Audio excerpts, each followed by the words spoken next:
Welcome, Leo Zagami, to the Biodigital Convergence Transhumanist Report. This is part two, man, and I'm really happy we're doing this again, right? Because I really respect you, and you really bring like a really incredible academic approach, like PhD level stuff, man. Like for just current events, because man, is it ever difficult to find out? Like people are looking for truth, right? Like it's just so hard to really get a good handle on what's going on. So again, welcome back to the show. And first and foremost, I want to emphasize that we are going to talk about your latest book, the new book, The Rise and Fall Yeah, of a Frankist Monster. a Yeah, blanket like monster. Epstein, right? Like this guy just doesn't I go just away, have right? So Let me get it. I have it here. yeah, Here, yeah, and I got it here too. Well, you can here kind of it see. is. I mean, Yeah, I'm like I glad that mean, you actually read it because not all the I people did. who interview me read the whole thing before interviewing me. So I really like to have an in-depth look into the whole thing with somebody who has shared this topic, has Absolutely. gone deep into it. Yeah, well, this is a hot topic, right? I mean, because this is about exposing Epstein, right, and the most powerful, like Jewish sect in the world, right? I'd really never heard of the Sabbatean Frankists in the way that you described it in this book, and you've done a really excellent job to me, and it's relevant for today, right? And of course, I will say that I am pro-Israel, right? Like, and I'm a defender of Israel. And actually, for me personally, like I really abide by what's written in Romans 11. Like there's Ezekiel 36, 37, there's Zechariah 12, Jeremiah 16. I mean, I can go on, right? But anyway, I'll leave it at that, and I'm going to read your bio. Okay, so Leo Zagami is a writer, researcher, and the son of Dr. Elio Zagami, a well-known Jungian analyst, writer, and co-founder of GAPA, an independent group of analytical psychology, of which he was president. His grandfather, Senator Leopoldo Zagami, a Cilician politician, was also a known historian and author who married into the aristocratic family of the Marquis de Gregorio. Wow, like Leo's mother, Jessica Leon Young, is a member of the family of the Queen Mother of England. Her father, Henry Leon Young, was also a writer. Felicity Mason, her mother, Leo's maternal grandmother, helped Leo develop his talents from a young age. Felicity was a collaborator and friend of avant-garde eccentrics such as William Burroughs and Brian Gysin. She Brian was also, Geisen, actually, who, by the way, was Canadian aside from oh other really? things. Oh, that's So, interesting. Yeah, yes. yeah, yeah. Yeah, interesting stuff going on up here, right? Okay, anyway, yeah, she was also known under the pseudonym Anne Cumming, that made her famous in the 80s as a controversial novelist after working for many years in the cinema business with prestigious figures such as Fellini and Zeffirelli. Zagami, who is known for a brilliant career as Leo Young in the media and music industry as a record producer, became quickly popular on the web in 2006 because of his direct involvement in the New World Order and secret societies known to the majority of us as the Illuminati.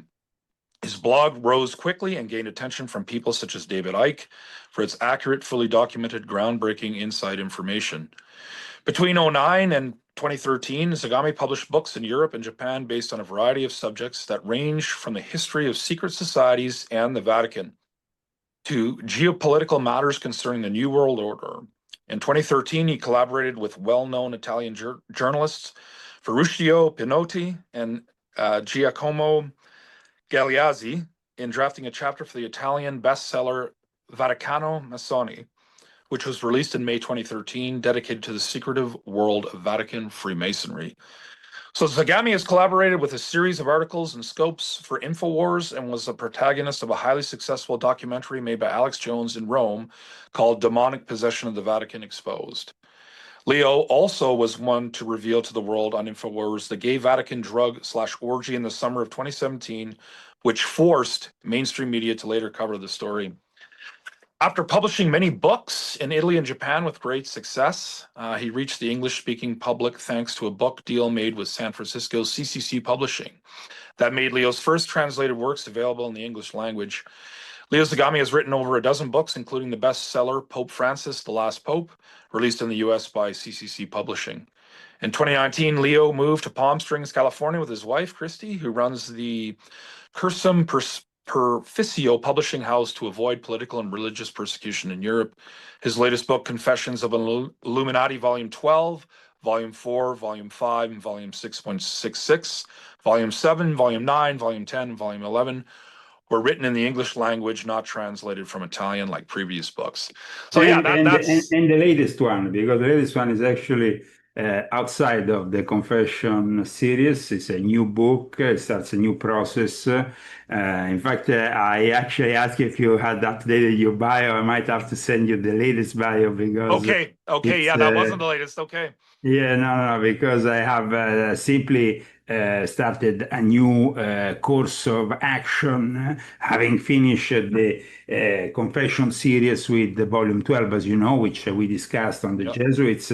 Now I am opening up a series of essays who want to dig deep into topics, of course, like secret societies, the Vatican, various sectarian realities, and so on. But of course, at times not as personal as the Confession series were, because the Confession series had always very much an element of biography within them.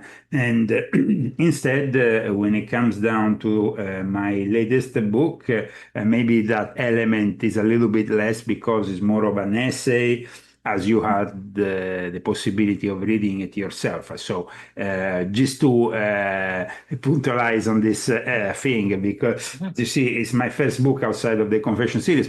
However, like you pointed out yourself, I also had a bestseller like Pope Francis, The Last Pope, which was also outside of the Confession series, and also Invisible Master. So I hope that people will really take on reading this book, because I think it has very pertinent information, very relevant information to the times we are living. 100%. Like it's really like I've seen even the dynamics on social media has changed. Like especially regarding Israel. Israel is just the hot topic of the world, like especially on social media. I mean, the war is being fought. You can call it the propaganda war, and it's really interesting what's seeing. There's a great divide happening too, and I'm going to call the Christian community over what's going on with Israel, right? With I call it the Church of Tucker Carlson. That's not my original thinking, but like Candace Owens, and I mean, they're recognizing right that there are certain factions within Judaism, if you will, right, that are outright like there's something really wrong here, right? And with your work, I call it like a great sifting, if you will, because the issue I have with a lot of individuals online is that they create this broad stroking judgment on everyone, right, for actions that they've captured. Okay, maybe of a particular group. Like it's kind of like this, let me put it this way. It's sort of like, well, I'm going to hate all white people because of what the KKK did, right? Stuff like that, right? Instead of kind of honing right in on the specific individuals in the group, within the group, if you will, and then dealing with them accordingly. Like, and to me, like, I guess one of my first questions was when I first looked at the title of your book, like, I didn't even know, like Jacob Frank or Sabbatai Zivi, right? All these people, right, that I'd never even really heard of.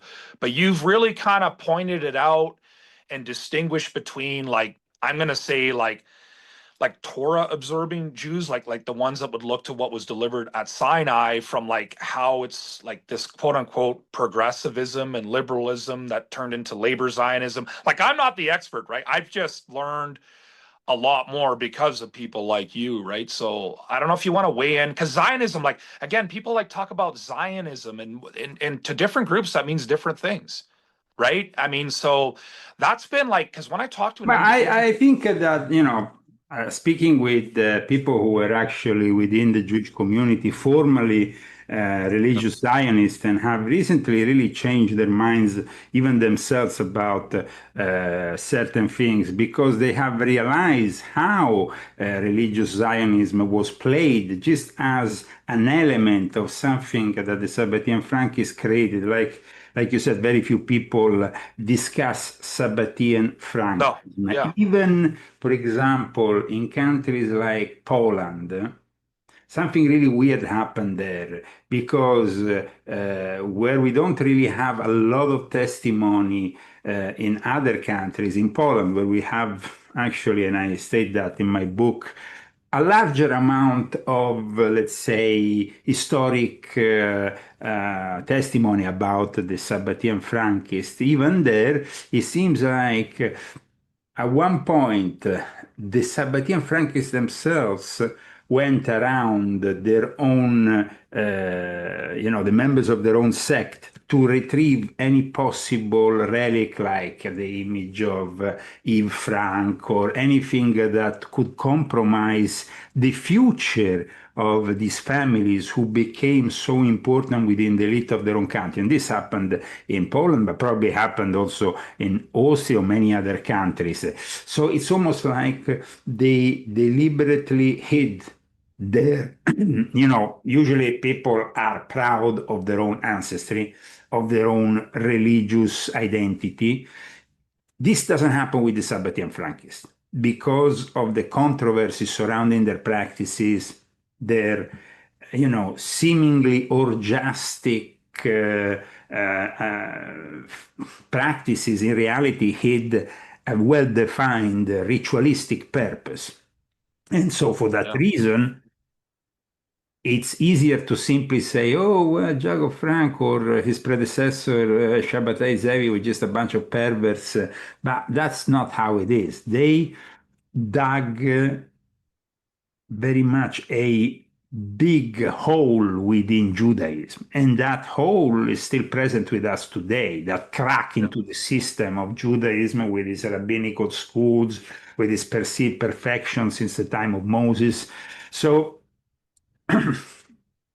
aside from the Ten Commandments, we have 613 laws that usually, an Orthodox Jew follows. But for these people who actually broke with their religion, they made it a purpose to actually, eat pork on the holy days, Yeah. do things that were completely contrary to what was taught to them from Moses' times.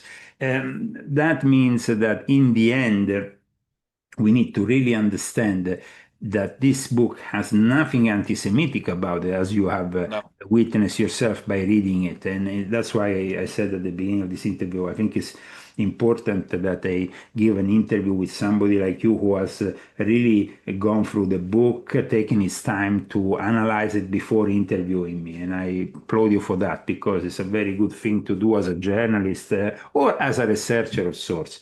Yeah. So, in my case, as you know, I had a personal experience which I described in my confessions. Often I mention the Sabbatean Frankists during the confession series, but this is the first time that I really go full on deep into exposing who they are in a way that is not, I mean, it has an academic basis, like you said, because I don't want it to be debunked and thrown out of the window Yeah. like simply, the creation of a conspiracy theories. Up until now, there has been nobody who has been able to debunk a word that I have written because I rely on sources, even from the Jewish world, even from the academic Israeli world, which are very much perceived as credible, as serious. However, it's also true that, for example, the Jews themselves, the rabbinical community, have had problems in talking even about Sabbatean Frankism. And that is really what makes it, I think, difficult even more for the outside world to understand what's going on with this sectarian reality, which started as a movement because when Shabbatai Zevi came around, it was a time in which the Jews were really searching for a Messiah. But how was also a Messiah that will bring them back to Israel. And this is also the other element here. Within the frames of normal Judaism, there wasn't this, they were not even eager to go back to Israel until last century. I mean, and I describe this when I describe the very birth of Zionism from something that people perceive as simply a movement within Judaism as something which is actually connected to Puritans, to the Anglican Church, to the Freemasons, and it spans over 500 years. And it goes back to people like Manasseh ben Israel, who was called the ambassador of the Jews, who eventually, with Oliver Cromwell, managed to finally get the English to let the Jews back into England. After a few hundred years, they had been kicked out of the British Isles. During the brief time, it was a republic under Oliver Cromwell. So, I mean, we're talking here about the history, you know. I mean, people, when they hear about Oliver Cromwell, they don't typically associate this this gentleman with a figure that has anything to do with Jewish history, but it has very much to do with Jewish history. Because let's not forget, if the Jews were not let back into England, then the whole movement to let them back into Israel will never have gained momentum. And so it's very important to describe these historical elements. Having said that, once again, I want to stress there's nothing anti-Semitic simply because we're not talking about a race here. We're not, generalizing. And unfortunately, like we were saying in private before starting this show, the big problem here is that a lot of journalists don't have the time to go into the depths of theologic, religious, as well as geopolitical or sectarian realities, like, somebody who, like me, maybe, let's say, spends hours and hours and hours in his research, on one topic at a time. Yeah. I know because I also been a journalist. I know how it works. It's always about the news coming in, the news coming in, the news being elaborated, you and the news having to follow the course of what is happening in the now. When you are actually writing a book like this, is actually about connecting what happened with what is happening now and what was going to happen later. Because you see, when I read a book takes time to write, and at the same time, it's published in a specific moment that you have to envision already in your head. Like when I envisioned earlier this year that Pope Francis was about to die, and I thought, Volume 12 was the perfect book to really explain how the Jesuits hijacked the church, how we will have to then explain what is next for the Catholic Church, which is exactly manifesting now with a Pope which is even more left and woke than Pope Francis in a way. But having said that, the Epstein book was something I always wanted to do because I knew that behind the facade of this scandal, there was something deeply disturbing, more of an historic, anthropological nature, connected with his ancestry, connected with the milieu that surrounded him. In the end, this book demonstrates that Jeffrey Epstein is the product of something much bigger, and is that much bigger and those powerful people. It's not about Trump here. Trump is somebody who is in the White House.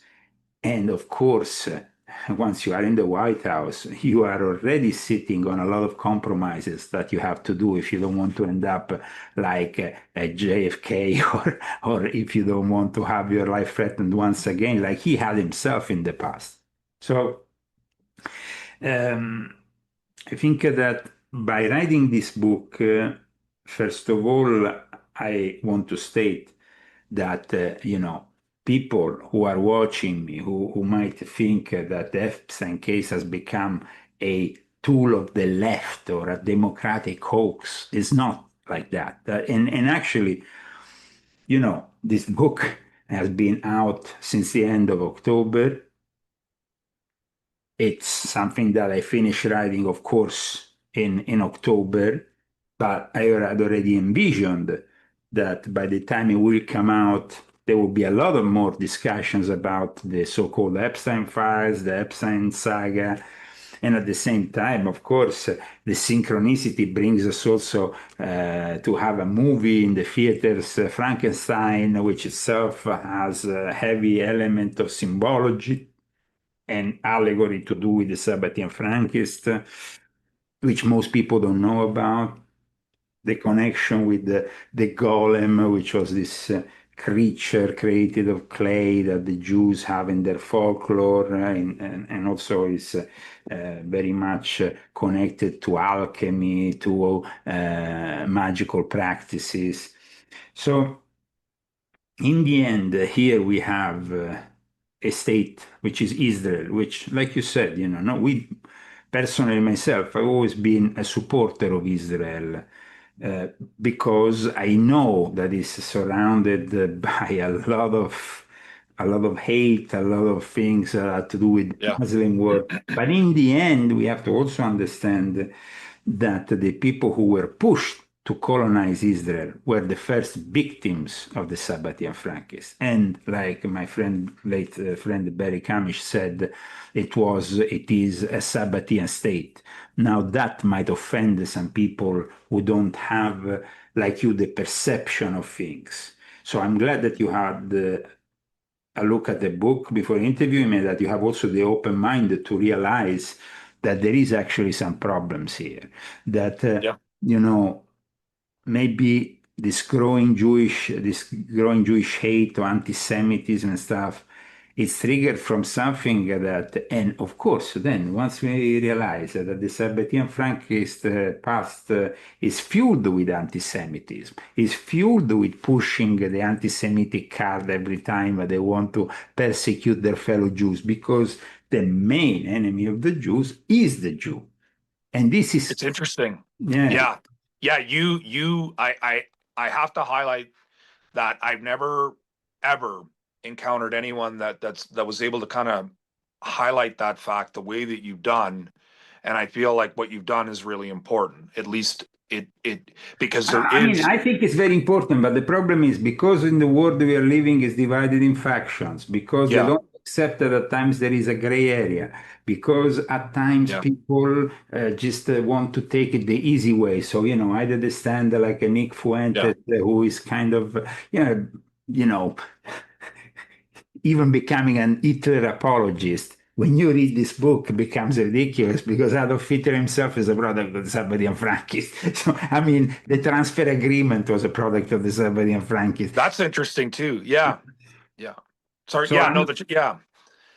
once you go into that and you realize all that, I think you see, when I talk, for example, in this book about Edwin Black and his transfer agreement book, how he himself felt very awkward to expose something like this after what happened with the Holocaust, to expose the fact that there was actually a Zionist element in the transfer agreement, a deal made between Hitler and the Zionists, that there was compromise from the biggest Jewish fraternal organization known as the B'nai Brit. That is something that I go very much deep into, for example.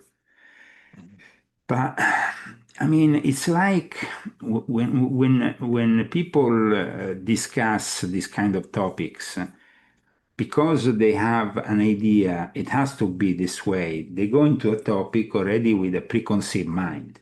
Now, I Yeah. invite the reader to not do that, to Yeah. open You their do. mind. And that opening your mind to something different will make you realize that here there is a lot of untold truths that in the end, because I think that in the end today, the first victims of the Sabbatean Frankists are the people of Israel who have been forced into going and colonizing a country that they didn't necessarily want to colonize. Let's not forget the way they were rejected by other countries when they were persecuted. And if you persecute a whole race And the only way to survive in their minds become having this state, no? And they don't realize that they themselves have been played, though, like I show in my book. So we have, on a way, of course, we have Christian Zionism, which is born out also of a prophetic mindset which is aimed to bring the Jews back before the end times so we manifest the return of Jesus. And I understand that. But in reality, we should also understand that these people have behind the scenes work in a way that history was made in their liking so they could manifest those scriptures. And at times it can be a hard realization. But then in the end, you realize also that it's the work of God, because God will not have let it happen if it wasn't in any way in his idea to manifest all this.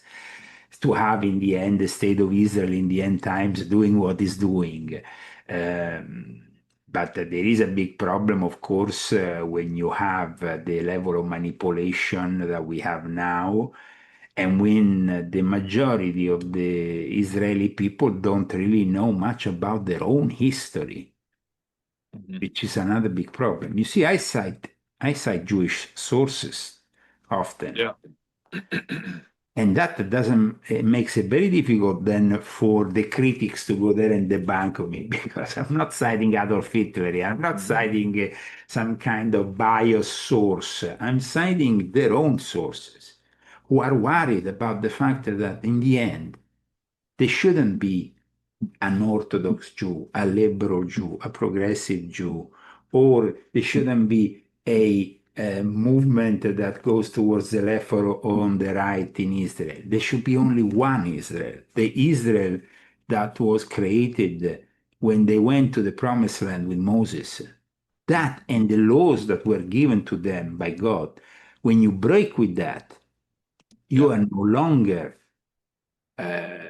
really yourself. I mean, then at that point, it becomes easy for the enemy of the Jews, which are, like I said, at times the Jews themselves, because when the Sabbatean Frankists create their sect, then their next idea was like, okay, now after 1666, Shabbatai Zevi, as you know, connected with the Muslim world, he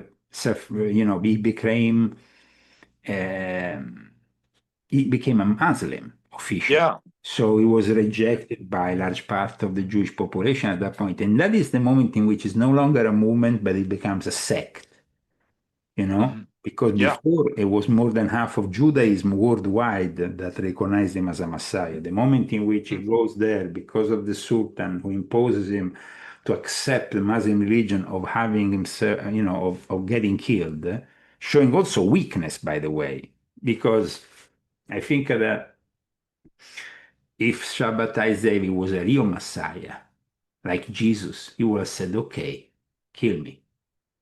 Yeah. I agree. No. Yeah. And the same thing can be said about Jacob Frank. Jacob Frank actually picks up from Sabbatai Zevi, and then he constructs this little court of his in Offenbach outside of Frankfurt. He becomes the guide for all those Jews who gradually are distancing themselves from religion and become more and more secularized. We have to understand that Zionism, it's born as it's born as a compromise between secularism and religious, and the religious side of things. But in reality, the people who were behind the movement were secularized. They didn't really care about the religion. They cared about putting together the state of Israel for their own interest, possibly also to avoid further persecution in their perceived idea that maybe having a state will protect them. But it was behind the scenes a great manipulation that was ongoing. You see, when you, for example, study my book, you understand that the Jews were persecuted. They were persecuted with the pogroms, they were persecuted with the Holocaust. They were made to go back to Israel because still in the 1930s, early 1930s, before the transfer agreement, still a lot of Jews didn't want to go back to Israel. So that is something that is important to realize, I think, that in a way, now that Israel exists, you cannot say from the river to the sea because they have been victims of a tragedy that killed millions of people. You see? But the problem is that the way that this whole anti-Semitism is growing, Oh yeah. it's also actually becoming fuel for those Holocaust deniers, for those people who despise a whole race which Yeah.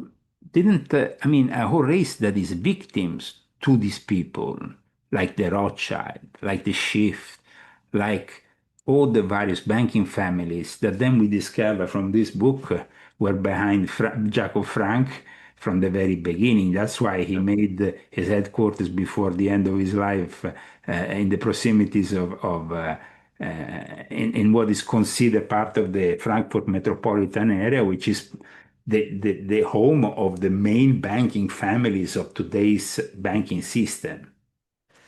And I'm not talking only about the Rothschild, though the Rothschild, of course, are very prominent.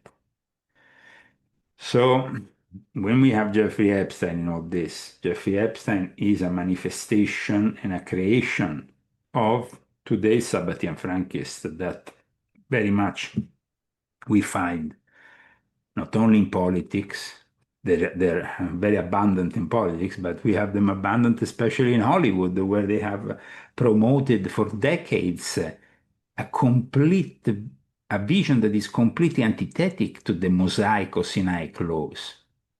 I mean, Woody Allen is not a religious Jew. He's a Sabbatean Frankist. He's a Satanist, if we want to say it in Yeah. Christian terms. I mean, Yeah. Yeah. I get what you're saying, man. I mean, yeah.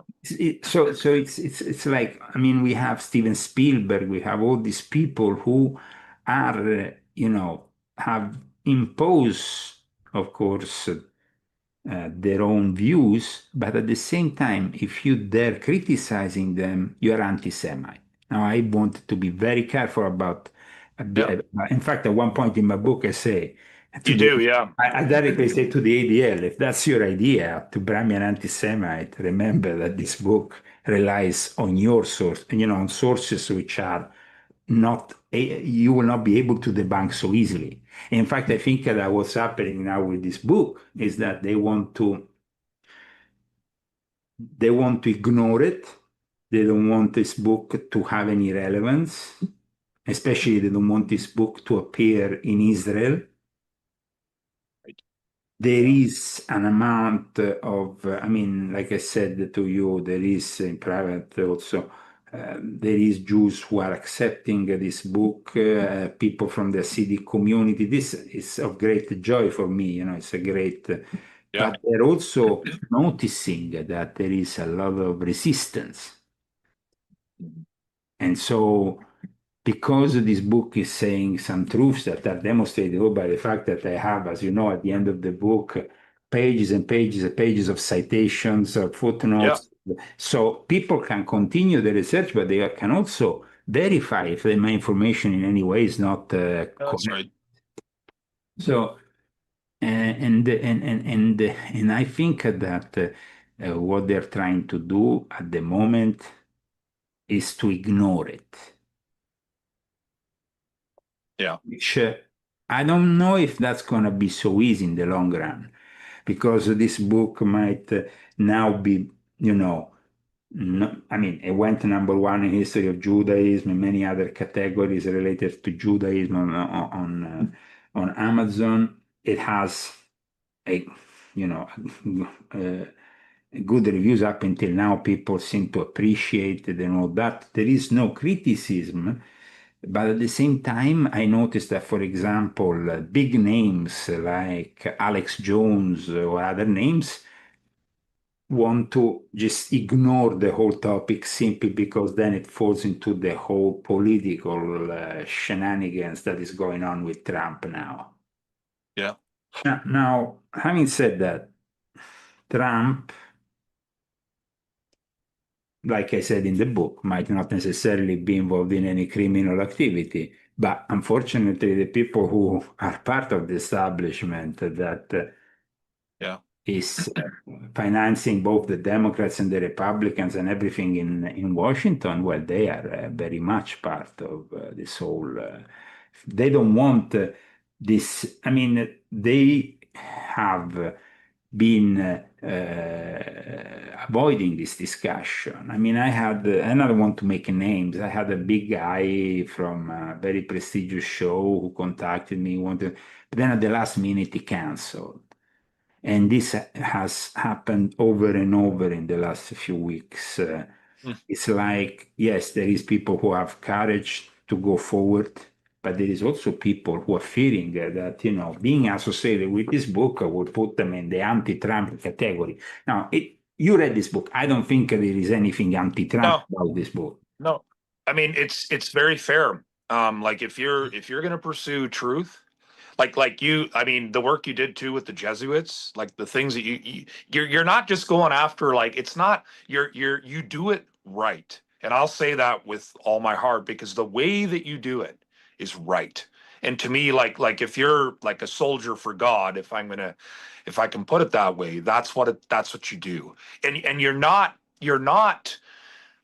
claiming fire and brimstone down from heaven, right? You're just presenting information Mm. about like in a very factual way, right? Like yeah, and you cite your sources, and sometimes the truth, man, and you're not calling for broad stroking judgment. You're just presenting um a portion of the story that I think needs to be understood, and actually I call it the great sifting. Like it's a sifting. It's intelligent, and it's needed because too many people on like they're just so binary. It's like they just become a zero or a one, but it's not as simple as that, right? Like it's about sifting out within all the groups, within all the nations of the world. um but we're getting into other things here, but like that's the way I view it. And yes, like the Sabbatean Frankists, in the way that you've done that, this is right to me. Like this is appropriate because, like you said, like if you actually, I've read the Old Testament, right? The Torah, right? Like I mean, I know, and the reason they were handed over to judgment initially was because of breaking the covenant, which I probably would have done myself, right? So I'm not calling for judgment in that sense, but that's how the story goes, right? And we live such short I mean, lives. you had elements like Sodom and Gomorrah, which are Yeah, clearly yeah, elements in which we see the vengeance of God the once. yeah. You do, yeah, No, but yeah, we also see that this God, especially like I said, in the in the Pentateuch, what we call yeah. The in first five books, Judaism yeah, the Torah, it's evident that there is a God yeah, that gets angry over and over again because these people just don't seem to get it at times. And so a there is a a hundred punish. percent, Okay. yeah, But the problem is in regards to Sabbatean Frankism is that when Sabbatai Zevi comes along and then Jago Frank, they bring also a new Torah because there is also the oral yeah. Torah and a new interpretation, which at times, like I stated, is completely, I mean, it's just like out of an It's Alice the opposite. Crowley novel with King David having an homosexual act in the I mean, things that Yeah, are, yeah, you know, and I didn't even want to go too far into all the perverted teachings of it all, but yeah, I at least gave to the reader without, breaking his head, possibly with 1,000 names and 1,000 different, I yeah. tried to make him understand that the way that the Sabbatean Frankists were bringing themselves out of Judaism didn't really damage only Judaism, because then, they link with Islam.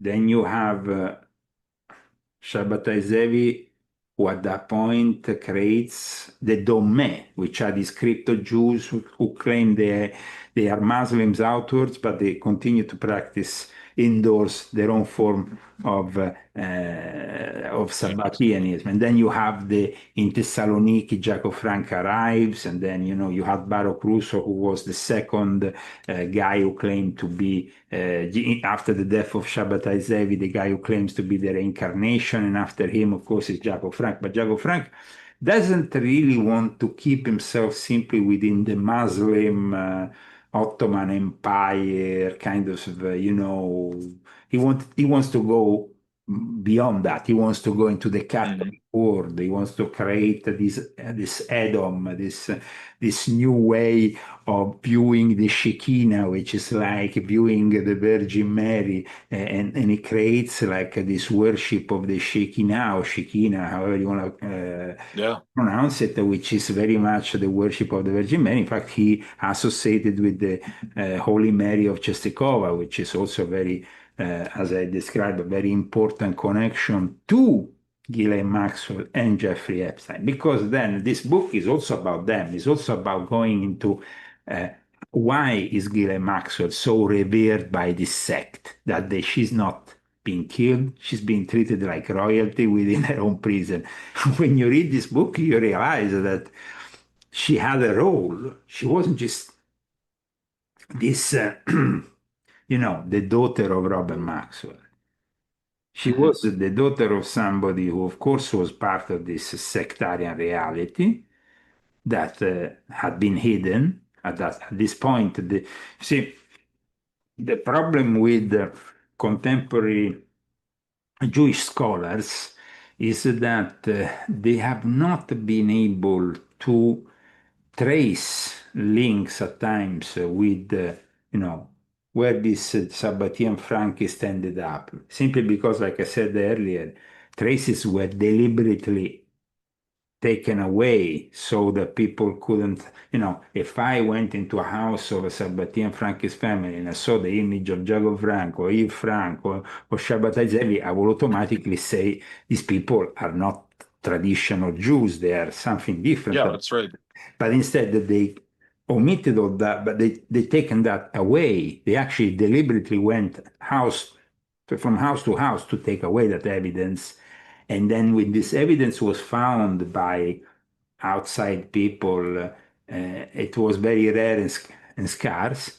And also there is a lot of omissions by the rabbinical community because they don't want to say this or this other guy from our school has been corrupted by Sabbatean Frankism.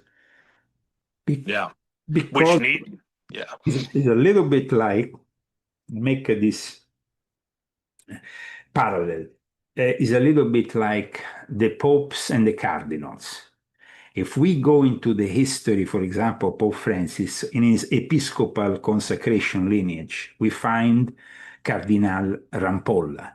Cardinal Rampolla was also a Freemason. He was actually given by Alistair Crowley the role of saint in his Catholic Gnostic Church. He was actually considered even a member of the OTO because he had been linked to these Egyptian rites that then become the core of the future Ordo Templi Orientis. But today, you will never hear criticism towards this figure in the Catholic Church because otherwise it will jeopardize the people after him in the episcopal consecration that gets all the way to another pope, to a pope, because Cardinal Rampolla was about to become pope and didn't become pope, but then Pope Francis became pope a long time after him. I'm talking about the consecration that goes from the moment Jesus through St. Peter and then transmits the church to not only his apostles, but his successors. And those successors are claimed to be valid, and you can't jeopardize in the eyes of the church. You can't jeopardize the whole church by starting criticizing this or this other pope, because then it will. Nowadays, within the history of the Catholic Church, they maybe, the Borgias, because it was so evident the level of corruption or perversion that, it became like. But then there were many other popes that were not really. So this is a little bit like in the rabbinical schools. I explained how there was a real war against the Sabbatean Frankists, waged at the very start, actually, of Sabbateanism by rabbis, especially in the Ashkenazi community, who realized the danger of this heresy and started issuing rabbinical councils, calling these people who were practicing these rituals, these deviants, swapping wives and all that. And I explained in this book that there was Yeah. actually a whole movement of people who were trying to fight somehow this whole thing. I don't think that in the end they were successful, though. I think that in the end, unfortunately, they failed because there is here in the course of this book we realize that first of all we have the Dome, okay, in the Turkish Ottoman, Islamic, then in Podolia we have Jago Frank, and but then with Jago Frank we have parts of his followers who become Catholic, but then we have also parts of his followers that stay within the Jewish community and they become part of the Hasidic community, of the Orthodox community. So they bring that Yeah. gradually, those communities to accept the message of Jacob Frank, but maybe in a more veiled way. However, today it is generally accepted by historians that Jacob Frank and Sabbatai Zevi were heavily influential within the Zionist movement. Because also my book explains that Sabbatai Zevi didn't just wake up and become the Messiah, but he had a father called Mordecai Zevi that nobody ever talks about, that worked for the for for the Brits and for the Puritans in England, who had this idea that they had to bring the Jews back to Israel to manifest the end times. Mhm. So it is like in the end, of course, God's will to get all these things done. And of course, now we have the state of Israel. And of course, also, we shouldn't criticize necessarily the state of Israel because it is they are the victims, the inhabitants of it, of this whole manipulation game that pushed them from wherever they were living in Russia, in England, in this and there, in Germany. They got pushed into going back to, to finish their diaspora forcefully. If the Jews were living tranquil in Germany without the Holocaust, or in Russia without the pogroms, in other parts of Europe, I think that Israel would have been probably very scarce in Jewish people because Jewish people Mhm. didn't, like I expect, this concept might seem controversial for some, especially for some Christian Zionists. But it is the truth. It is the truth that then we also see with the transfer agreement, which manifests in a time in which B'nai Brit also, the identity of B'nai Brit, which is a Masonic, quasi-Masonic order that I uh, talk about in the book, very important in our story also with Jeffrey Epstein, because then the mega group founded by Lex Wexner becomes like the Illuminati of their own form of Freemasonry, which is the B'nai Brit. They were the ones who didn't believe immediately Adolf Hitler could be a threat, simply because they let it happen because Adolf Hitler himself was a Sabbatean Frankist product. And that is controversial. I mean, still to this day, when you say Adolf Hitler was partly Jew, so at this point, this makes also people like Nick Fuentes look like complete fools because if you're praising a guy who himself actually was a Jew and a Sabbatean Frankist, you're a complete idiot. Yeah. Yeah. Well said. Yeah. Yeah. I mean, and you also touched on the quote unquote Khazarian mafia. I Ah, like that you did address that too, because that's a big one, right? That's another big one, and a little another bit on the big protocols. big conspiracy that we always hear. I think that even when I actually did in last few weeks a lot of interviews to promote this book, there was still occasionally somebody who brought up this topic. And I immediately said, listen, you need to read the book because, this book explains that the Khazarians were never a race. They were never, sorry, the Khazarian Jews were never a race. They just simply embraced a religion. That doesn't make you a Jew. A Jewish identity is also defined by their DNA. That DNA can be Ashkenazi, can be Sephardic, can be Yemeni Jew, can be Ethiopian Jew, but those are specific DNA, traceable DNAs. You can't trace the Khazarians. Unfortunately, because there was no DNA studies 100 years, 150 years ago, this whole thing crept even inside the Jewish milieu of of various rabbis who at one point even themselves started to say, well, yeah, the Khazarians have a link with the Ashkenazi, or maybe this and that.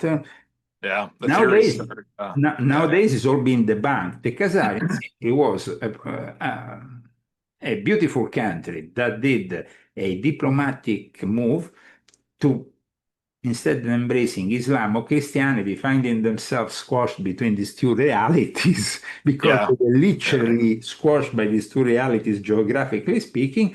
They said, okay, we're going to embrace Judaism.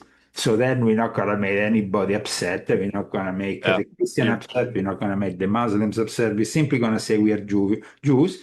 We embrace Judaism. And that because Judaism is recognized within the Quran, it makes it possible to not have, it's not like deemed completely infidel in their eyes. And at right. the time Yeah, for the Christians, Jesus was a Jew, everything. So, yeah, but I repeat, it was important for me to bring in the book the latest yeah, DNA studies and to yeah. simply debunk this Khazarian myth, which is circulating and has been circulating for decades in the conspiracy circles. And it kind of like, I mean, even from serious researchers that I saw like serious researchers, suddenly they come up with this thing, and I'm like, oh my God. Well, it's good. It's good. Like the way you addressed it, I thought it was. Yeah, I didn't know that that was going to be in there, but yeah, it was good. That Yeah, was. and I mean, it was important to address it because Yeah. it also links to the fact that the Ashkenazi, which are often linked with the Khazarians, and I explained that they have nothing to do with the Khazarians, but they are often linked by the conspiracy theorists Yeah. and blamed for all the ills of the world. They were actually the ones who first fought against the Sabbateans. Hmm. It's interesting. Yeah. Actually, it puts you a little bit like in a condition to say, oh, maybe I got it wrong, But Well, especially, and yeah, man, I have to weigh in on this. This is part of the problem today. It's like, mm, when you're a child, you're used to being wrong, right? Like, I mean, mm, you're used mm, to being mm. corrected, and then it's like we get older and then we don't get as much intervention per se, and then we start thinking, oh, well, I'm just right about things. No, no, big mistake right there, right?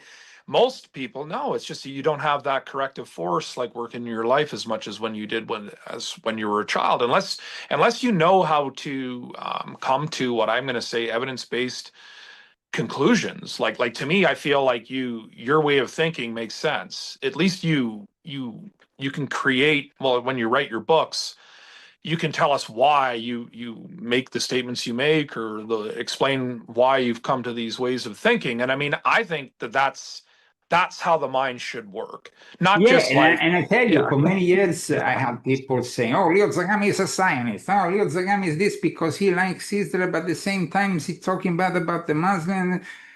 I'm not talking necessarily bad about the Muslims. I wrote a whole book about the Muslims, and yeah, actually, I yeah. took praise from the Muslim world because it's so factual that even a sheikh dedicated a video on YouTube to this book, and nobody Yeah. actually gave me 5 stars, even the Sufis, which I criticized. So I was kind of shocked because I thought there would be a much more like, they would have probably done a fatwa on me and I would have ended up like Well, something. yeah, yeah. No, instead, I was like invited to Dubai. People like are saying, why don't you come and visit Mm, us, this or this other Muslim countries to give us a lecture about this and that.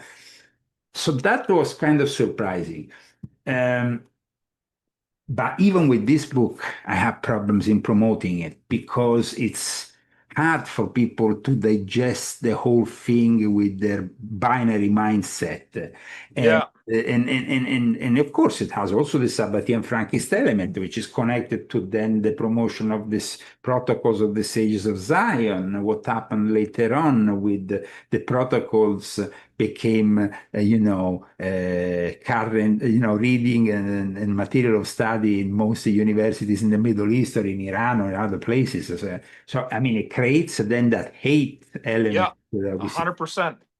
And I mean, and the question becomes, is this all staged, right? And I mean, if, like, of course, most people would say, yeah, it's like playing, they call it the checkerboard, right? But with real people, right? I mean, it very much seems that way to me, but I mean, it's like I've been in the Middle East. I had the possibility to spend time there. I have the possibility to spend time with some great people who made me yeah, realize a lot of things.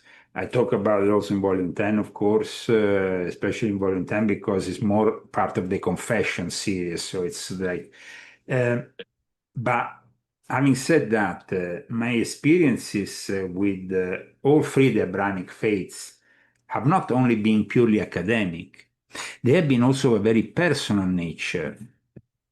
And for that reason, I actually am very grateful to God who has given me this possibility to grow up in a family that was very open-minded with a big background yeah, in studies of an esoteric nature and so on, but also gave me the possibility to, I had the relative who was Jew, the relative who was Christian, the relative who was, and then I got involved with the Islamic world myself directly and yeah, ended up even having a child who I never saw again. And this is evidence that probably they talk about being a religion of peace and of tolerance and all that. But like I said in this book, when I said you might say I'm anti-Semitic, I said, bear with me a second.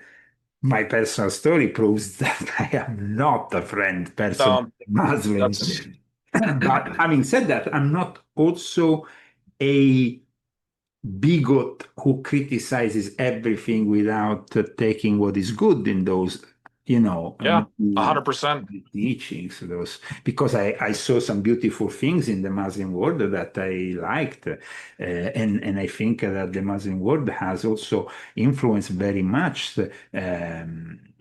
Not only the esoteric world, but through the Renaissance, Hermeticism, everything that was preserved in a way from the Iberic Peninsula, where then we had the scourge with the Christian Inquisition. And that is another element that I bring out also in my book when I start talking about the Marranos, the Conversos, and the fact that there was this guy who for the first time brings in with a book this French theologian and anthropologist Isaac Laprère, who in Mhm. reality we discover being a Jew, a Marranos, but I also explain no, that the Jewish Marranos are the ones who converted, but in reality they practice Judaism in secret, while the conversos embrace Christianity. And then, so there was this element at the very basis of then this alliance that then grow. This alliance grows in England, doesn't grow in any other place. It is there that eventually, it grows through a few centuries. They even create British Israelism because it was like they went from kicking out the Jews altogether Hmm. to And then to actually embrace them as yeah, and to actually say we are the lost tribe, we are the lost tribes here, we're the lost tribes. I mean, and then the Balfour Declaration came out. and then, Yeah. but all it was to arrive to this Balfour Declaration, we have a few hundred years of history, which I also describe in my book, Hmm. because without Yes. understanding that history, we cannot understand how a country completely turned around and embraced what they actually had despised before. Yeah, I think everyone should read your books because you're not a polarizing individual, which is very rare. Because yeah, like you talk about, yeah, I've noticed you talk about everything, and like it's unique. Like, and I think it's well needed. Like, and I'm really hoping like I mean, and then you it'll have like all the other part that we will obviously we don't have time now to discuss, but we have all the no part of influence that these teachings, Sabbath Frank's teachings, had upon the esoteric world and the hmm world of secret societies, from Alistair Crowley to Madame Blavatsky to Eliphas Levi to all the way to more recent times to Anton Levi, to Anton LaVey. So, I mean, it's like yeah without it, these people, we will probably have a completely different world because yeah we for sure. I mean, but you're an educator, right? You're like a professor. So I mean, I really appreciate it. I appreciate what you do because it helps. It helps those uh, who are looking. Yeah, yeah, I mean, I accept criticism if the sure. criticism is the right criticism. You know, if somebody comes to me and says, "I don't stand by what you said here," I don't. I actually accept that. But if actually you bring me even evidence of some wrong statement on my side, some, you know, I will definitely then embrace it and correct myself in the future. But like I said, before writing these books, I give it a lot of thought into Mhm. it. I try to cross-reference different sources. I don't really rely only on one source. When it comes down to the transformation of Judaism, you know, the transformation of Judaism is what gives us today transgender rabbis, women rabbis. This is not Judaism. This is a joke. Uh, yeah, And yeah, if the majority of Jews are embracing that joke, well, it's a bad joke, and you are abandoning what Judaism used to be. And then at that point, you deserve to be persecuted. I'm sorry, because then is an yeah. easy game then for the Muslim world to say these people are living in sin. These people are abandoning their own belief. These people are not really people of the book any longer. You, it, you couldn't have said it better than that. And when you look at the history in the Old Testament, right, like when the people abandoned the Word of God, which we're seeing that again now, right? Like I'm not sure how this is all going to unfold in North America, but Sure. when you abandon biblical morality, like I would say the New Testament highlights what that is in the highest form. Yeah. We will be handed over to judgment, and like you just mentioned too, right? Like when certain groups within Islam see the degree of depravity at work, not only within the Sabbatean Frankists, but just in the West in general, right? Like you were delivered up to your enemies, right? Like this is something that's happened all throughout But the history. interesting thing, though, is also to see how they actually create the everything and they create the opposing factions and at the very root of Yeah, everything create opposing factions. It's like yeah, I explain in my book in the last chapter, you know, they are the ones who create Reform Judaism, but at the same time, they also create the Zionist revisionists, which are the yeah. opposite. So, Yeah, you you did. know, Yeah, you have on one side, you have the Likud party, the modern Likud party of Netanyahu, which was created by this Sabbatean Frankist gentleman over here. And at the same time, you have the Reform Jews that were created by the Jewish Enlightenment, heavily inspired by the Sabbatean Frankists, who eventually led the Jews to abandon their own practices and actually perceive those Orthodox people as primitive, even. hmm Like I state in my book, at one point, Franz Kafka says, who are these people talking Yiddish? Doesn't kind of tribe from, I mean, almost like the first Zionist who actually, and I explained that, who actually inspired then I mean, the anti-Semitism of the Nazism, unfortunately, was also inspired by the Zionists.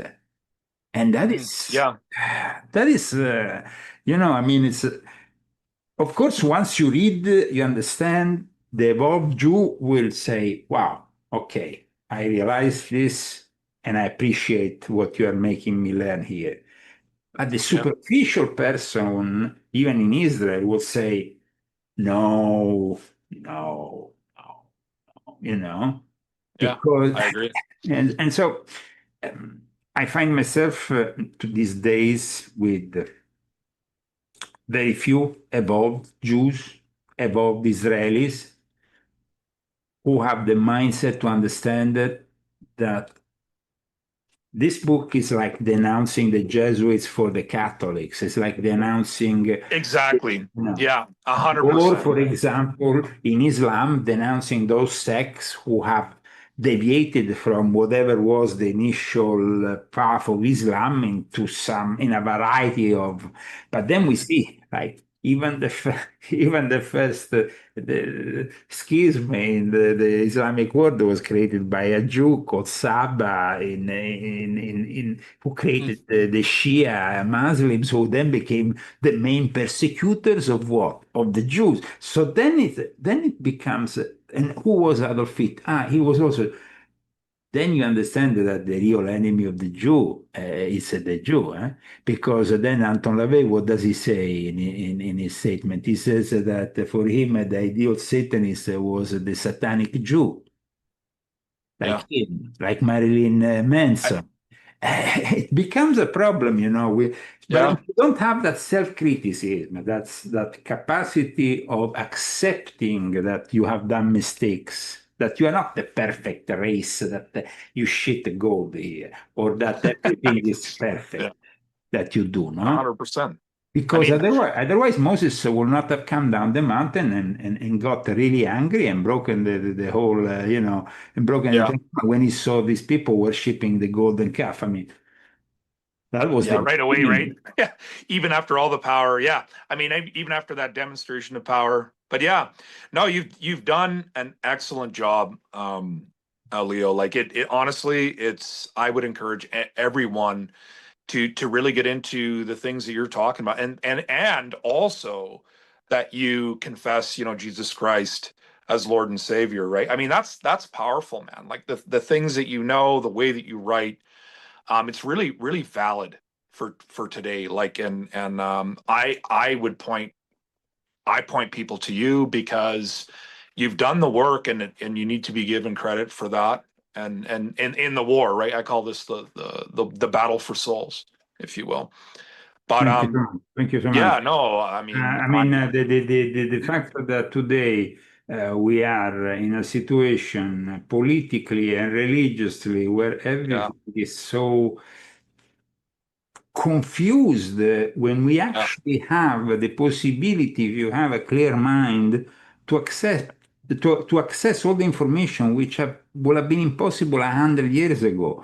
At one point in my book, as you know, I explained that, for example, even at the time of Crowley, or at the time, it would have been limited the amount of Jewish translations in English of certain things that regard the Kabbalah or other things, or other, it mhm, would have been difficult because things were not translated yet as they are now. no, We don't have in old times, it was very difficult to have access to archives like we yeah, have now. And so today, at the 100%. touch of a button, if you're an academic, you could really be honest and clear the mind of many people on many misconceptions. But unfortunately, we know the academic world in itself is controlled from these Yeah, factions, and so the result is a diluted, impoverished intellectual world in which basically, if you don't believe simply in what is, their own version of history or their own version of religion or their own version of economics or whatever, you are not. Uh, you're not part of the club. You oh are yeah, uh, despised. I mean, even yeah, myself, I find a lot of difficulty. I have very few people within the academic world who embrace me or who follow my work. The few who do that, they actually compliment me. They like what I mhm, do. But they are few and scarce because the majority simply like to say, okay. Jago Frank, Shabbat Zev, yeah, whatever. They were simply part of our past in Judaism and in the history of Israel. Yeah, maybe they had a little bit of influence, but now we are in the year 2025. We are a modern. Sorry, but how did you arrive to this point? You are a yeah, product yeah, of the past. So the fact that a false messiah, or actually two false messiahs, if we calculate Shabbatai Zevi and Jacob Frank, they brought you into this extremist Kabbalistic Judaism of the higher Torah in the Roman Catholic and before that in the Islamic world, and that even Jacob Frank, and this is something that not many people discuss, had contacts with the Muslim world and very close contacts with certain Sufi realities, which at the end, if we go and see, for example, the Bektashi, they have very much many similarities because the Bektashi, as I explained in my book, was very much connected with Shabbatai Zevi. And then where does all this evolve in?